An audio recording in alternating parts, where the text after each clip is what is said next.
Hey guys, welcome to the Connection Podcast. In this podcast, you're going to learn more about who we are, what our thoughts are behind martial arts, and you're going to get connected to one another. Enjoy the episode. Hello everybody, welcome to this episode of The Connection, a place where you can stay plugged in. My name is Master Donnie Bador, the head instructor of Texas Black Belt Academy. This is Landon. I hope. Hello. Hi. This is where you say, yes, I'm Landon. I'm Master Len. I'm the one of the head instructors of this school. And then to my left, we got Mr. Jacob. You want to say something about yourself? I'm also one of the other head instructors of the school. Perfect. And this is our guest, Master Orlando Wall, from every part of my life, really. Yes, Wall Jiu-Jitsu Academy, you Yes. know, and yes. So it's my jiu-jitsu, one of my jiu-jitsu instructors, my pool instructor, my mentor, a great friend of ours. And so thank you for being our guest on our show today. Thanks for having me. Excellent, good. So we are here today and we just want to bring to you this episode, the Perseverance episode. perseverance, right? All about perseverance. Crazy time, what's going on right now. Definitely never seen it in our lifetime. And man, what a great opportunity we have to talk about perseverance.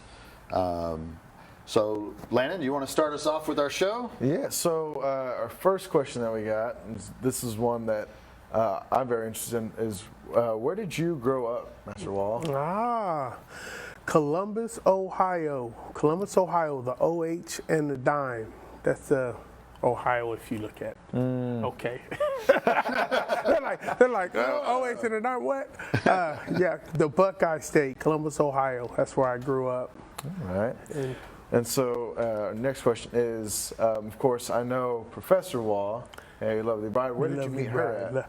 Lovely bride. She walked into the Jiu-Jitsu Academy many years ago and asked me and my then instructor if we could like fight or something so she could see what Jiu-Jitsu was. Are you serious? She said that. She said, can you guys like fight or something so I can see what Jiu-Jitsu is? And I'm sitting there rolling my eyes like, no. And my instructor's like, sure we can. And I'm like, oh my gosh. and she became a student, and it's funny because my instructor at that time was like, hey, that girl's hitting on you. And I was like, no. And he's like, yes, she's hitting on you. I said, no way. And he said, I bet you $50 if you ask her out, she will say yes. And I said, well, what happens if she says no? He's like, well, I'll give you $50. I said, but what if she says yes? I don't have $50 to give you. I was, younger. He was like, don't even worry about it. Don't worry about it. Just go do it. If she says no, you can keep the $50. And I was like, well, man, I can't be a big chicken. I went over and said, hey, you want to go out? She's like, I'd love to go out. I was like, What? oh, okay. I didn't expect to get this far. What do I do now? Yeah, right. Now what? At the time, I was so absorbed with jiu-jitsu that I just was, and my rule with students is that, a student is a student. And so I was not willing to blur the line between instructor and student. Right. But my instructor was like, no, man, Go for it. there's no line right now. She's totally hitting on you. There you go. And so. All right. You grew up in Ohio. Yes. When and why did you move to Texas? 1995. In 1995, I moved to Texas because my mother, when she worked for the government up in Ohio at the DCSC, which is like a government installation where they build airplanes and tanks and all this stuff. Oh, wow. And she worked for them for many years. And after she retired, she said, I don't want to live my golden years where it's cold. Yeah. So she moved down here because it was a lot warmer than Ohio. Okay. And I stayed in Ohio for a little while, but my mother and I were always just very close. And so Yeah. the idea of her being down here and me not getting to see her regularly started to wear on me. So I said, man, I'm going to move down there. What's, man, Yeah. warmer's good. Yes, right? And so I came down here and, yeah, that's what brought me my mother.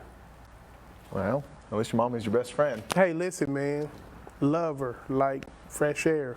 Yep, met her. She's a wonderful woman. Man, Yeah. come on, man, I agree. Now, I know I might be a little biased, but So, but yeah, Mama Wall is like stellar people. Very cool. Hey, while we get started here, we've come together and wrote down some of our questions, what we would like to ask Master Wall. But if you're watching and you have some questions, then post those up. Mr. Dillon, if you would, if you see some questions there, let us know. We may not have time to answer all of them, but post those up, and if we answer them later, that's great. But yeah, just get involved with us. This is a conversation that we want to have with y'all as well too. So, my next question, you talked about meeting your bride in jiu-jitsu. Was that your first martial art you started? And yes or no, why did you start martial arts in general? Yes. So jiu-jitsu was definitely not my first art. You know this about me just because of our history, but Sure. I started in Kung Fu at DCSC, at the government installation where my mother worked. At the fitness facility, they had a self-defense class taught by a Kung Fu guy. Then I got into Taekwondo and got my black belt. And then I got into American Freestyle Karate and Kempo, and I got my black belt. But then I had a buddy who I did karate with who was like, hey man, you got to try this jiu-jitsu stuff. I was like, I don't want to do that. Yeah. I ain't gonna wrestle around in the ground like that, man. That guy's going to be on the ground by himself when I catch him with a couple of these. He can wrestle on the ground alone, you know? Right. And but after numerous conversations, of course, we ended up wrestling one day. He beat me like a sled dog. And I was like, oh, Lord, I need to learn this jiu-jitsu stuff, you know? Yeah. But even prior to all that, what got me into martial arts was twofold. One, when I was in the breaking point was when I was in like 6th grade. I used to walk home from school by myself, and there was a boy from high school who just really wasn't a nice guy. He was a high school kid, and when I would walk home, I would see him, and he would like just harass me, try to make my life miserable. Different time, he would yell some racial things, and I would try to avoid this guy like the plague, and he knew I was avoiding him like the plague, but since he was my personal plague, he was careful not to let me avoid him. I can picture him being two things. One, either being completely dumb, or two, being a really, really big guy. Because I'm looking at you, even whenever you were younger, I wouldn't mess with you. Yeah, but see, I was right. Yeah, right. I was in 6th grade. He was in 10th grade. Come to find out. Okay. So he was a You may have 10th been grader, bigger then. and I was in 6th grade. And man, it went on for some time. But I also do have a bit of a fighting spirit, and so it was kind of like, at some point I was like, okay, man, I'm gonna try this kid out. Enough's enough. Enough's enough. If he comes at me today, I'm gonna try him something. And but I was wise. I told my older brother, I said, hey man, he was only in 8th grade at the time, but I said, hey man, this kid from high school keeps trying to intercept me on the way home. And I was young enough that I wasn't confident going a different way home. Yeah. You know, I'm an elementary school kid. I'm not going to like wander the city trying to get home. So my brother takes a detour to meet me, and that particular day, the kid came at me, and I went at him, and I was on the bottom half of it, getting the worst of it, and all of a sudden I saw the kid fly off of me, and I look up, and my brother's standing there like, you want to pick on a 6th grader? Why don't you pick on an 8th grader? Yeah. And of course, Sounds about like my brother. yeah. He fed the kid a couple rights and lefts, and the kid lost his enthusiasm for being a bully that day. And But although my brother was the hero in that story, he's also part of the reason that I got into martial arts. Yeah. Because I had 2 older brothers, one adopted, and my brother that you have you met my brother? You haven't met him, I've okay. not met him yet. He used to wrestle in high school, and he'd come home from wrestling and be like, "Hey man, do you want to wrestle?" And I'd be like, "No." But I now realize that that was really like a preliminary question. He wasn't asking if I wanted to wrestle. He was like, "We're about to wrestle. Prepare yourself. You're prepared to wrestle." And I was like, "No, I don't want to wrestle." And he'd proceed to wrestle me anyways. Exactly. Yeah. And so after realizing, man, I stood no chance against that guy, I started thinking, man, what can I do Yeah. to improve my chances? And then I watched the old movies, Yeah. kung fu stuff, like, I was like, man, maybe I can learn some of that. Chop sake, tear the heart out, you know? And yeah, the rest was history. Yeah. Jacob, you want to? That's insane. Totally forgot that question. So, of course, you're a big family person. From what I've seen and heard, you're a very big family person. What's one place that you like to go to with your family? Man, anywhere with the water. Anywhere with the water, man. Where the water is, the ocean. I think anywhere you can get near the ocean, I like it, just because it really puts things in perspective. When you get near the ocean and you realize that you are, in the grand scheme of things, a microscopic speck, Yeah. that beast could grab you and whoosh. Anybody ever seen Wall again? No.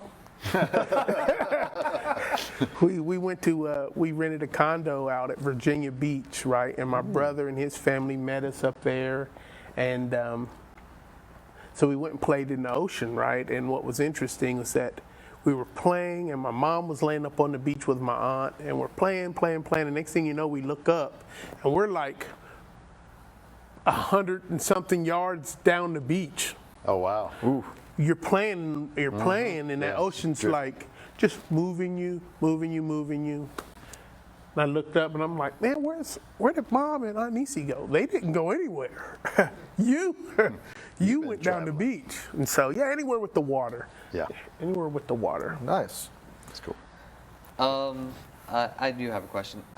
So, of course, you're an instructor now. Whenever you first became an instructor, did you ever feel like inside that, like, before, I'd say at least a little bit before, did you actually feel like an instructor when you first started? You know, that's such a fantastic question, man. I think they kind of call that imposter syndrome, like where you are now charged with leading people and being a resource for people, but at the same time you're like swimming deliriously through your own journey at times and trying to improve your own character and your own capabilities as a martial artist, but yet and still people are coming to you for answers. And yeah, I definitely, when I started, had doubts, and like especially because I started in jiu-jitsu, and so I started teaching when I was a blue belt, and the only black belts I knew were like, I had met the Gracies, and I had met my instructors, the Machados, who were all like royalty in the jiu-jitsu world. And so I'm going, I ain't none of those guys. You know what I'm saying? I'm just like some random dude who really loves this stuff. And so I think that, yeah, I definitely in the beginning struggled with that. But what I learned was that if you take on fully your responsibility to help people, then don't worry, you'll grow into the shoes. Kind of like when you're a kid, you walk around in your dad's shoes and they used to be way too big. Now I don't know now, but you might not be able to fit his shoes. Who knows? Yeah, right. His oldest son can't even squeeze into those shoes anymore, you know? And so I think that, Yeah. It's good perspective. That's great. yeah. Yeah, I definitely felt like that when I first started teaching, like just after I got my black belt. Of course, he was leading most of the classes, and I'm thinking to myself, okay, I'm going to start teaching soon. How do I follow up with a guy that teaches like that? Right. You can't. But here's the good news, that people learn in a variety of different ways. And there have been people who I have taught something and it just wasn't clicking, they didn't get it. And I teach one of my juniors, and then one of my juniors teaches it to them, and they're like, oh, Eureka, that makes perfect sense. And I'm like, man, I just taught him that. How you gonna not get it when I teach you? And then the guy I just taught it to teach you, now it's like Moses has come down with the stone tablets and you got it. You know, like, wait a minute, man, what the heck? Yeah. And so, yeah, it goes that way. So be encouraged that just because you're not his equal in martial arts knowledge and all that stuff yet, that you offer a unique perspective that can help people anyways.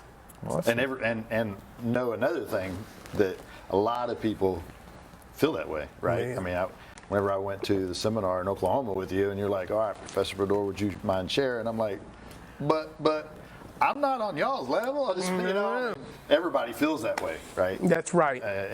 And I think if you don't, then maybe something's wrong. But Right, and everybody has something to great. contribute, man. Absolutely, You know, yeah. just remember this: when you start to doubt your power, you give power to your doubt. Ooh. So don't doubt your write that power, down. man. Don't doubt your power. Yeah. Believe that you have something to contribute. And when you believe that you have something to contribute, then it shows up when you are sharing. I've got a hard question for you. Okay, lay it on me. I like hard What questions. is your favorite thing about jiu-jitsu? You know what my favorite thing about jiu-jitsu used to be the fact that a little bitty person, like the guy who started me in it, Chris Vester, was one of the first guys who ever served me some humble pie, who was like 155 pounds. And I don't know if you got your glasses on, but I'm a little over 155. Right. So anyways, like, daggone Chris, like, it just used to amaze me that a little guy with training could be like, come here, big fella. Psh, psh. You're not ready yet. You take the pebble, psych. You can't, you know. And I was like, wow, how's this guy know this stuff, that he can do this stuff to me? But now, my favorite part is the transformation that I see people make when they come into it and they're like, man, I can't do it. And then they start transitioning from I can't do it to, well, maybe I can do it sometimes, to, well, hey, maybe I can do it, to, hey, look at me, I'm doing it, you know? And that, for me, is like, that's why at my school, you know, it's not about beating people up, it's about building people up. right. When I started, it was just about, man, who can strangle who out? Who can make who say uncle, you know? But now it's like, man, who can build who up? Who can take someone from being one of those little schnauzers and turn them into, you know, like a Labrador or a Rhodesian Ridgeback? You know what I mean? It's like you take someone who's not that capable and infuse some knowledge into them, and before you know it, they are you know, formidable and more confident, not just physically, but emotionally. You can see that they've grown. So that's it, man. That's what I love about it, seeing people grow. Awesome. Hey, so Mr. Don, do we have any questions yet? Has anyone said hi yet? No one said hi to us. There's been several on there. There's okay. several watching as well, I'll too. say, So. it's like, All right, so we're going to take a small little break. We have a game that we're going to play, okay? The game is called Two Truths, One Lie, okay? Two truths and one lie. So the way this works is you have to think of two statements of yourself. Thank you, sir. You're welcome, sir. You have to think of two statements about yourself that are true, okay?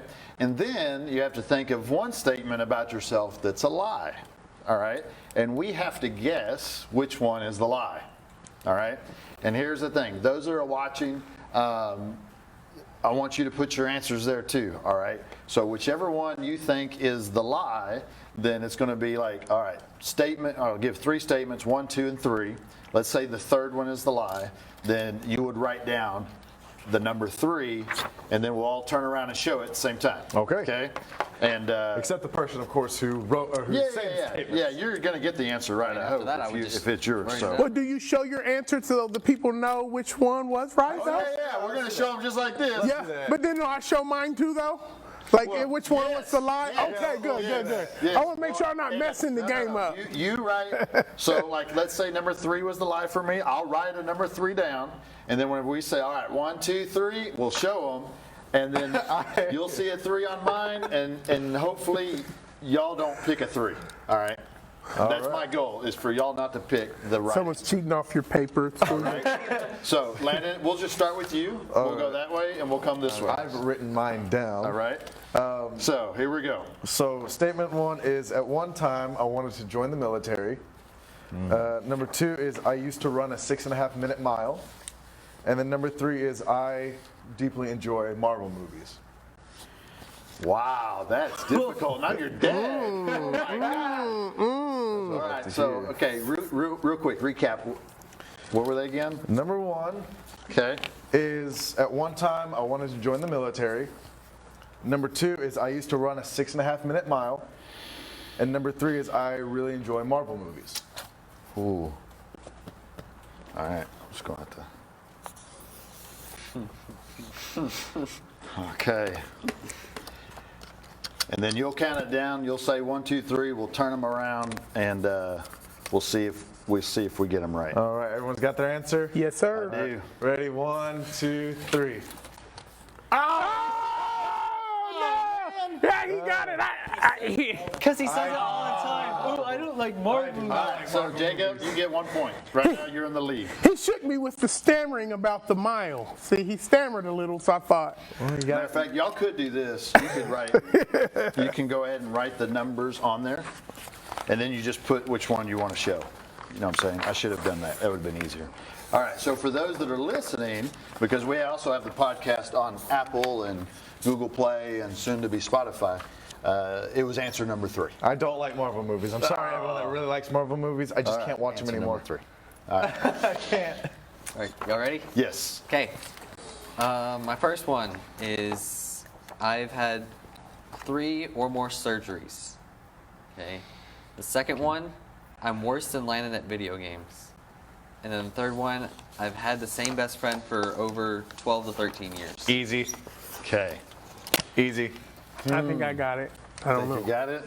We shall see. All right. You count it down, All right, ready? and we'll reveal. 3, 2, 1. 2. All right.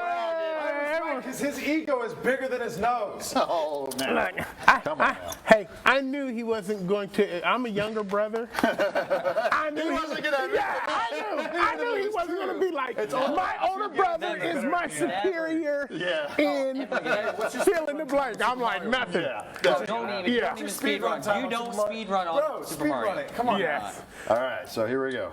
All right. So, Master Wall's turn. okay, so I've been teaching jiu-jitsu in 1997. I've been teaching jiu-jitsu in Dallas-Fort Worth since 1997. When I was 12, I bowled a 269. And when I was in high school, I won an arm wrestling tournament. Ooh. Oh my gosh. Bowling goes up that high? Bowling goes to 300. Yeah, you wouldn't know. You never get there. No. my bowling number in golf is usually about the same. It's about 120. Oh my gosh. That's such a high stroke. Anyway. All right. Recap real quick. So. Okay, so I've been teaching jiu-jitsu in Dallas-Fort Worth since 1997. 97. Okay. When I was 12, I bowled a 269. That is such a very right. specific number. And then arm wrestling And when I was in high school, I won an arm wrestling tournament. All right. I'm just going to put it up and hope for the best. I got a 33% chance of getting this thing. That's right.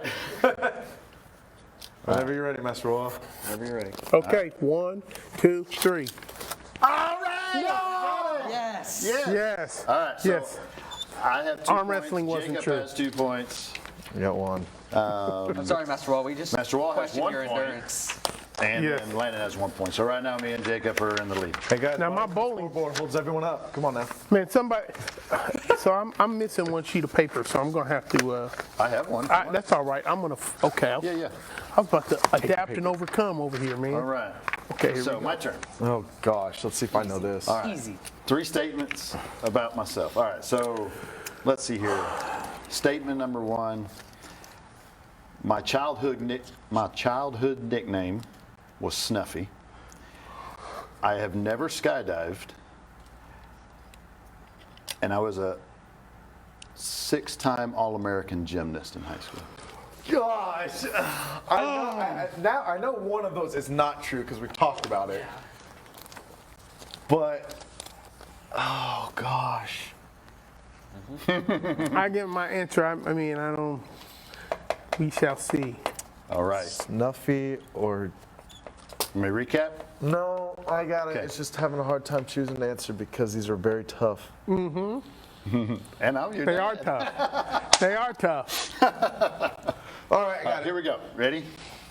Everybody got your answer? Sorry. Ready? 1, 2, 3. Yeah! Kidding me? Ah, okay. Because I knew you were X 5 times. I knew he was an excellent gymnast, and I was like, he might be fudging the number of times he was great at it. And I was like, I knew he was really good at that, but I didn't know what the number was. I've always wanted to skydive though. Yes, we talked okay. about this multiple times. so you did skydive? No, Because I thought 2 was skydiving. You said I you never never skydived. You've never That's the skydived. truth. Oh, you've never skydived. I wanna I thought for skydive. sure that I was like, yeah, he probably did. All right. I We wish, talked about I that wish. so Yeah, many great times. game. All right. Great game. Great game. All right. So if anybody is watching this on the replay or whatever, Let you us know play your along score. with us and put your scores up there. The first person that we see the correct scores, be truthful. Don't go put them down right now. 6. We will give you a free T-shirt. All right. So put it on there, and then you got to tag me in it. That way I know you did it. All right. First person that was watching live or on the replay, you'll get a free T-shirt. So, all right. So here we go. Back to a few questions, and then we'll get into perseverance, really. So, Landon, do you want to start us off? Yeah, sure. So, of course, we talked about you becoming an instructor and everything like that. But as a instructor and also kind of like a school owner, what has been what's some of the biggest struggles you've dealt with on a personal level? Oh man, that's a good question. So, the biggest challenge that I've encountered really, well, besides when I was brand new Yeah. and I was robbing Peter to pay Paul just to keep the gym open, that was brand new. But the biggest challenge has been creating a positive atmosphere where all the different personalities in the academy can be together and their differences don't create like a disruption in the like culture. Because you got people from all different walks of life and different political backgrounds, different religious backgrounds, different like social, economical, standing, and you get all these people into this melting pot. And not always do they see eye to eye. Right. And Point. And so it's difficult. That's probably for me, like if I had to pick out moments where I was like, man, this is challenging. Tactfully telling 2 people to calm down and realize it's not that serious and that we're all on the same team and we're all pushing in the same direction. That's it. And then second, which is close to that, would be correcting people, like helping people understand that correction is not criticism. Like that if I correct what you're doing, then I'm really only doing what you're paying me to do. I'm not criticizing you, saying bad boy, bad girl, you're not trying hard enough, none of that. It's just like, hey, listen, if you come to math class and say 5 + 5 is 12, if I'm your math teacher, I need to say, nice try.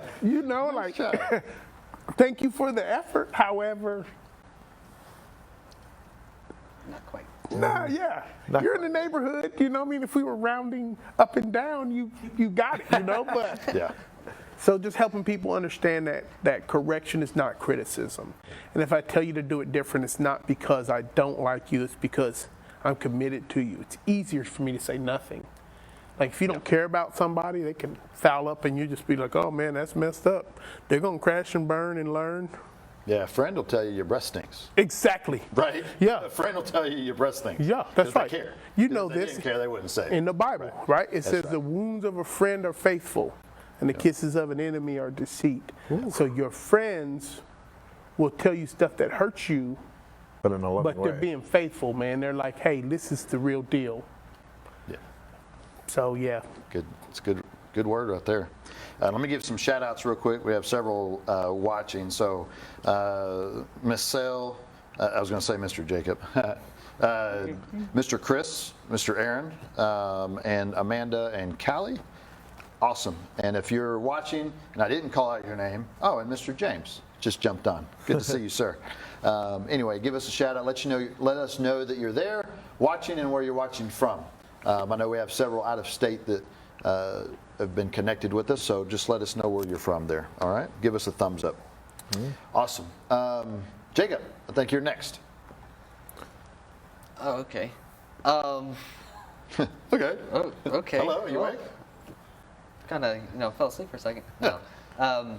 So with this episode being about perseverance, have there ever been times where you've wanted to quit? Oh, crystal clear. Crystal clear moment for me was as a purple belt. When I was a purple belt in jiu-jitsu, man, I was like, is this for me? Am I wasting what am I doing, man? Because purple belt, if you've trained jiu-jitsu, it's like a super tricky time. Yeah. Because like, you're not on the level of the black belts, and you're not far ahead of the blue belts. So all the blue belts are like, I'm gonna tap me a purple belt. Target just got big. Oh look, purple belt here in class today. Ooh, I can't wait, right? And you're like, oh my gosh, so you're fighting for your life, death match against the blue belts.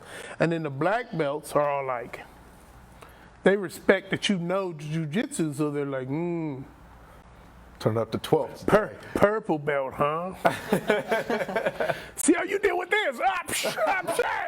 You know, and you're like, so you're like, man, everybody in the class is like putting their mouthpiece in before you guys slap hands, and it's like, oh my gosh. So at purple belt, I had my perseverance tested repeatedly, just because everybody, You're like at that place, man. You are wearing, your gi should come with a bullseye on it.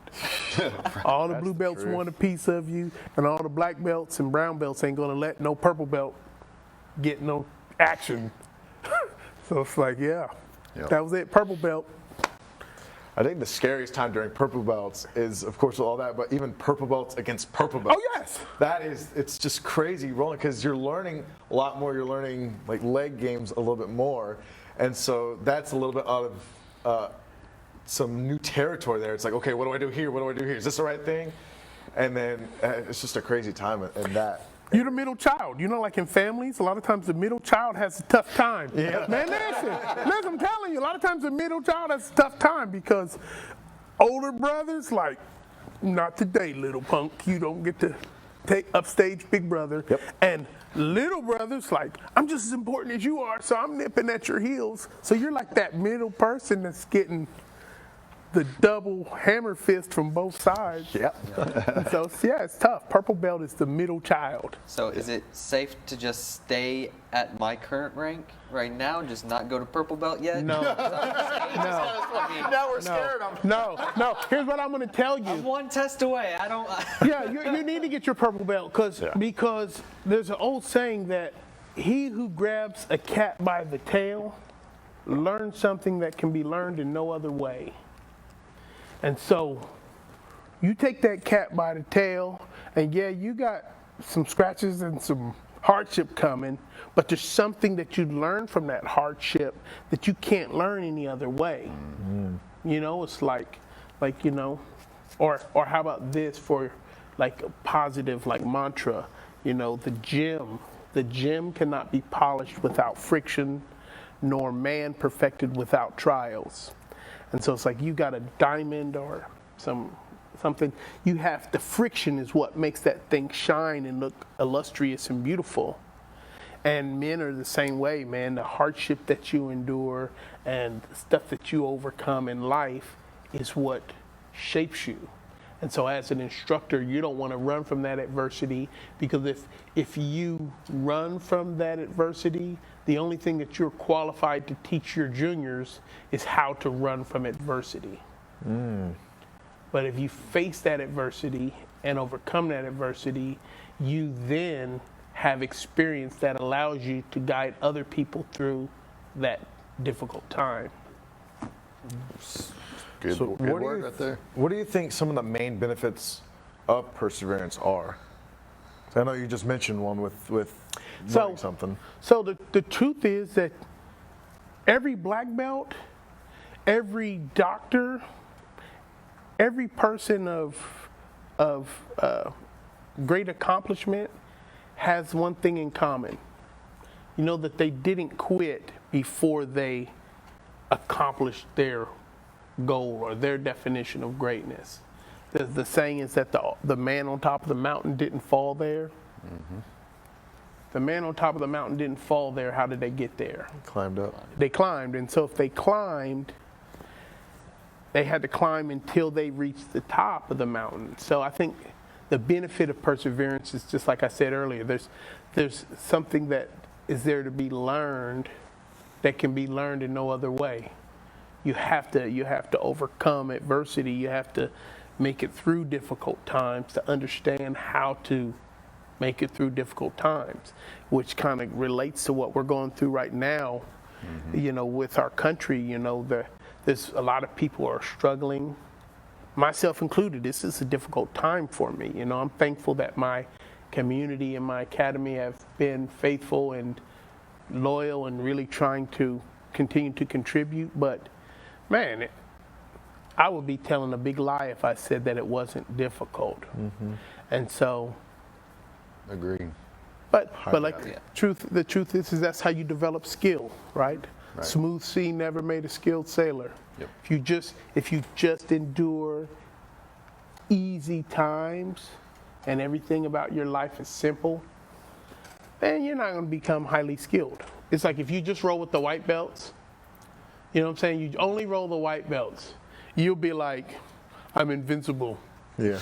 Changing my middle name to Gracie. You know, I'm like, I hung the moon, I can take it down whenever I want. But then when you grab a hold and slap hands with your dad, then all of a sudden you're like, you know what about that whole Gracie thing? I'm gonna stay with Bador. I'm gonna scratch that Gracie off there, you know, because you know. Now, perseverance, the main benefit is perseverance is necessary to learn. It's a prerequisite for growth. So do you think someone can get a black belt without learning perseverance? Do you think that's possible for anyone? Yeah, if they know where the local martial arts supply place is and they go in there and just like, you know what I'm saying, they can. Or if they go to like Men's Warehouse and they say, no, I don't want a brown one, let me get a black one with the silver. I mean, technically you could get a physical black belt, but you could never earn a black belt without demonstrating perseverance. That's right. Okay. Because it's the demonstration of perseverance that creates the black belt. It's not the black belt that creates perseverance. It's the journey. It's the journey. That's right. It's the journey. The belt only covers 2 inches of your behind. You know, the martial artist is responsible for doing the rest. That's right. And so what you did en route to getting that belt is what defines what the belt means. That's right. We want to shift real quick and we'll get back to a few more questions, but sponsoring the show today is our Fort Worth Strong. So we are right along with you in the struggle, as you know everybody else is. If you're not in the struggle, then I don't know where you're at. Man. I want to be there. But Fort Worth Strong is something that we've created to not only help our business, right, but to help others as well too. I think one of my philosophies is that if you can help enough people get what they want, you'll never have to worry about getting what you want. So we've created Fort Worth Strong. Basically, it's an organization that right now we're selling some T-shirts. We're representing those as well too, but we have T-shirts on our website. $2 for every shirt, which is comes out to 10%. Right? We want to give that to charity. We're going to donate 10% of all of our shirts. We're giving it to charity, and then you can also become an affiliate. So what that gives you, becoming an affiliate, is you get 15% straight to your own bank account. All right. So we have several of our students that own their own businesses that have jumped on, and they're selling T-shirts. What's really nice about the website, you can just go right in, click Become a Partner, and then it gives you a custom link that you can just share out to your people. Put it on your social media, send it out to the people that you know. And if they buy a shirt through your link, then you get 15%. So that's Fort Worth Strong. Hopefully we'll have more things coming, but right now it's just launching off. And so I just wanted to give a plug to that, sponsoring the show today. So I think it's really important to give, even during this time of pandemic and uncertainty. Yeah, you know, and like I was telling someone else the other day, you know, when we think of giving, we always think of money, right? But giving is so much more than that. You can give your time, you can give a shout out to someone, something like that, someone you haven't seen in a while. And hey, students and parents, if you're watching this, and you know, give a shout out to someone that you haven't seen on the mat in a while, right? Someone you haven't seen in our classes, our online classes that we're doing. One thing that I don't know if y'all saw the pictures of the heart coming in, but I love the one someone came up and put the heart on the door and wrote little messages on there, which was pretty cool. One said, "I wish I could karate chop COVID-19 so I can get back on the mat and train." Yes. Wouldn't we all? I love to strangle choke that thing, and anyway, so great. Well, let's continue on. We have a couple more that's jumped on. Professor Sharam is on watching, so Professor Sharam. good to see you, sir. Yes. And also, Mr. Aaron says watching from his truck at work. Oh, nice, So Mr. nice, Aaron's watching. sir. Thank you. Shout out to him. So Right on. So we got two more questions. Okay. So what would you do, or what would you tell a parent if they came up to you, or a student or whatever, and they said, "Hey, I want to stop training, I want to quit," or it's like, "Hey, my kid wants to quit." What would you say to them to encourage them to keep going? So, my advice for a parent who has a kid who wants to quit is that, man, I understand your kid wants to quit. Every kid wants to quit at some point in time in their journey. I've not met a kid who made it to black belt who didn't want to quit. But just remember that everything that our children learn, we teach them. You know, and so what are you teaching your kid about difficulty? Are you teaching your kid that when things are difficult, quit? Because if that's what you're teaching your kid, understand that that's going to have repercussions. The next thing you know, that kid's going to be in college that you may have or may not have, depending on your financial situation, but that you very well may have paid for. And then that kid's gonna be like, "Oh, you mean they don't just give me this degree? I gotta like bust some hump to get it? And I gotta stay up late and get up early? Oh, I know how to handle this. I'm gonna quit." Or next thing you know, this kid is married, has a child, or 2 children, and he realizes, oh man, when 2 become 1, that's not always the smoothest transition you ever heard of. You know, that there's going to be some ups and downs in this relationship, and then I'm going to have to, like, really deal with the fact that this other person came up maybe in a different part of the country with a different moral compass than I have, Right. and we have different ideas about life. Oh, this thing is hard. I know what to do. Quit. And That's what we do. That's what my parents taught me. When it's tough, we just quit. no. Come on, man, cut it out. So I just tell them, I say, what are you trying to teach your kid? I know they want to quit. I wanted to quit. My kids wanted to quit. You gotta teach them something in this trying time. Yes, but it's at the moment where you want to quit that you don't, that your life has changed forever, and you get what the martial arts is intended to teach above and beyond all things, which is fighting spirit, which could be summed up in a word, perseverance, that you keep going when other people quit. And so that would be my advice to a parent. I say, hey, what are we teaching this kid? Yeah, some well-placed advice, sir. So, Yeah, very good. Very good. Jacob, what else? We've asked all of our personal questions on there. Okay. I just have one, kind of in this on a lighter note. All right. What is one of the craziest experiences, because you've been teaching for quite a while, you have some experience. What is one of the craziest things that has happened at your school? okay, so since we're talking about a lighter note, There you go. lighter note, was in my academy, I'm down in my guard, I'm teaching, and I see some students, students standing around watching what's happening in the technique. So I see some students over here, I look over and they go, and I go. It's like they had spider webs or something? Yeah, right, and so I was like, okay, we'll get to the truth about that here after I'm done explaining. I go and I look over here, and I'm like pinching myself like, man, am I tripping? Like, am I tripping or are they tripping? Like what's going on here?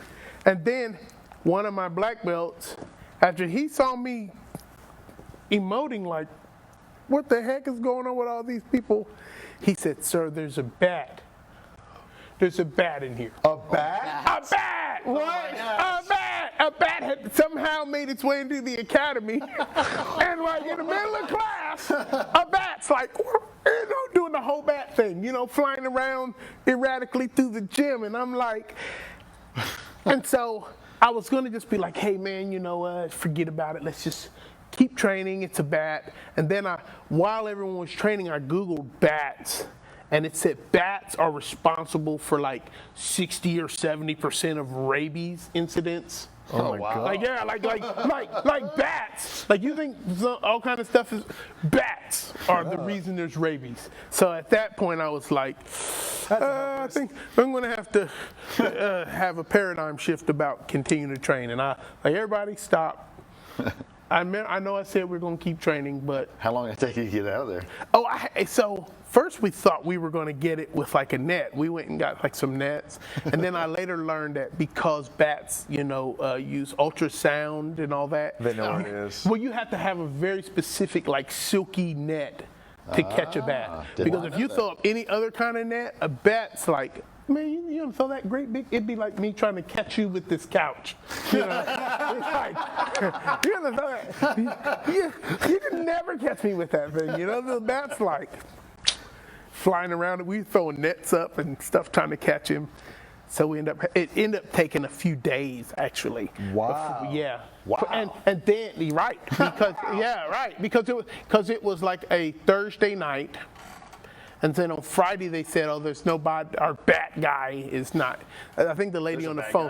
guy? Yeah, she was I trying. know there's She was, Batman. exactly. I felt like she was trying hard not to say Batman. She's like, our guy the dude with the bat. guy.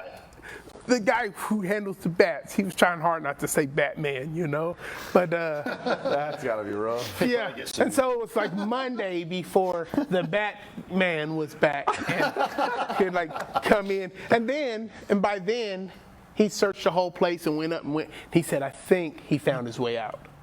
I'm like, man, we've been closed on the rabies ruse for like the weekend, Bruce Wayne's like, oh, that's my cousin. and the bat already left. But Yeah, how would you Google that? To search for someone to do that. Right? Bat catcher? Animal Everything control. you're going to search, it's going to come up Batman. You're like, Yeah. oh, no. Yeah, animal control. Eventually I was like, animal control. And I was like, man, and I Wow. called the lady. I was like, you guys, ever have a I bat? heard you have a bat here. Oh, exactly. Yes. I hear you. Oh, that would be funny. Hey, I'm Bruce the Exterminator. Yes, Bruce Wayne extermination. You know, you're like, oh my gosh. Oh my So God. yeah, that was probably the craziest thing. Oh, That's sure. on a light note. That was like a bat in the academy, and everybody like their reaction to it was pretty zany.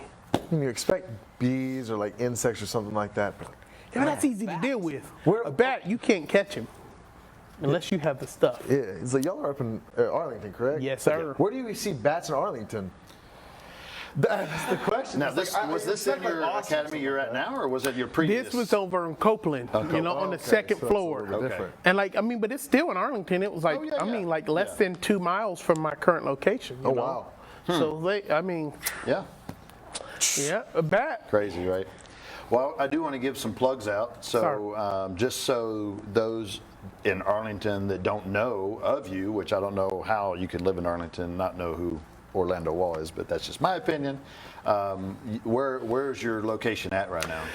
We're at the corner of Fielder and Randall Mill in the Tom Thumb Shopping Center. You know where Mama's Pizza, right behind Mama's Pizza, there's like Wall Jiu-Jitsu. In fact, one of my purple belts is the manager for Mama's Pizza. So if you go in there and tell him you're from Wall Jiu-Jitsu, he'll be like, probably give you a high five. Is it Johnny? Yep, Johnny Wynn. Okay, Yeah, Mr. Wynn. Yes. And so, I haven't rolled with him in a long time. man, he's getting better. Yeah, He's I'm sure he getting better, is. You know? None of your guys get worse, that's for sure. Yeah, we try to Yes. help him improve. Absolutely, I love it. So, and then, so they can give even our students, you know, give a like and a follow for your page as well too, because I know you do a lot of the Wall Warrior Wisdom on Mondays at noon. Yes, Wall Warrior Wisdom is on Monday Yes. at noon. Like to find it, you have to go to Wall Jiu-Jitsu Adult Martial Arts. I would like all of my students, I would love for them to go over there and give it a like so that way they can follow. And I try to share it as much as I can. And great. And then also, I've been enjoying, there's not many subscribers yet, but I know it's building. I've been enjoying the pool videos. I know some of our students enjoy the game of pool.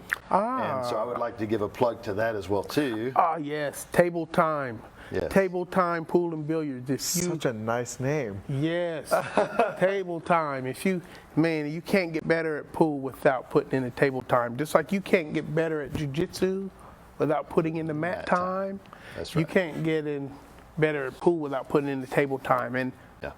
so if you go and YouTube and search Table Time Pool and Billiards, you'll be able to find me there. A lot of times the pool community, people are real guarded with their knowledge. They don't want to share without separating you from some hard-earned dollars. Right, And right. so we're like sharing just to Good stuff. I've improve the learned a game. lot. The greatest one that they're all great, but one that I didn't know was, and I forget what you call it, but whenever you're trying to bank a ball into the pocket, Yes. you have to account for the force of the ball hitting that other ball. I'll tell you what, that improves my game. Transfer of motion. Transfer of energy, yes. Transfer of energy, that's what it was. Yeah. Yes. That was, yeah. Speed, spin, speed, spin, all those things, man. That That was a jiu-jitsu good one. and pool parallel one another so much because they're both very technical. Yeah. And what you do or don't know can so heavily influence the result you create. Right. And so, yes, when you see somebody in jiu-jitsu who's rolling people up and making them tap out like they're not even trying, you know, like the old sayings like folding clothes with the people still in them. You know, he's like just handling them. He knows something you don't know. Pool, if you get up there and the guy, all you get to hear the guy say is, rack 'em. Like, you're up, rack 'em. Yeah, you're up, rack 'em. That guy knows something you don't know. Yeah. And so, yeah, knowledge. It's good stuff. Yes, sir. Thank you for stuff. that. Yes. Yeah, table time. And I'll post those links up in the comments here, and that way anybody watching on the rewatch, then they'll have those links. They can just click and plug in. So Yeah, and please subscribe too. Give us if you follow us on Facebook, make sure to like us, and if you go to Table Time, man, don't just slide in there and get the information and not subscribe. You know, right. you're subscribing lets me know that you appreciate what you got, and it'll help me Yeah. keep making more. Well, I appreciate them, that's for sure. Excellent. Yes, it's growing slowly but surely. Yep. Guys, you got anything else? I'm good. I got all the information I Not need. off the top of my head. Good. Cool. I learned a lot today. Very good. Well, and you always do whenever you're in the presence of Master Wall. I'm telling yeah. you, it's always a blessing. And I appreciate you. I appreciate you having me. Making your way out here. It was a beautiful day. Yeah, it was great. It was a great excuse for me to get over here and see you. You know. That's right. So. I appreciate it. So, anyway, hey guys, thanks for watching. Make sure that you like and subscribe and follow us. Again, we're posting these up on Apple Podcast and Google Play and soon to be Spotify. So we will see you next time. Stay awesome. Stay awesome. Stay awesome. Yeah. I can't. There we go. Yeah. Stay awesome. Very good. We part of that wall gang.